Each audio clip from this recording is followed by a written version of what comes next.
আজ প্রথম পর্ব, এরপরে আরও দুটো পর্ব থাকবে।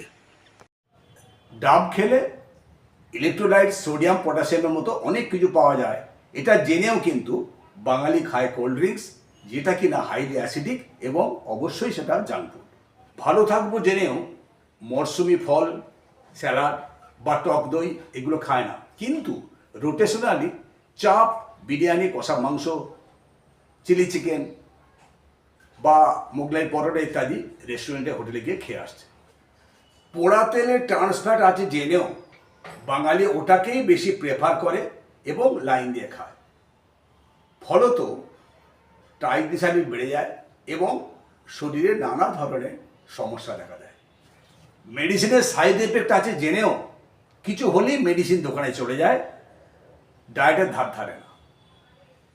বাকিটা পরের পর্বে থাকবে দুটিতে।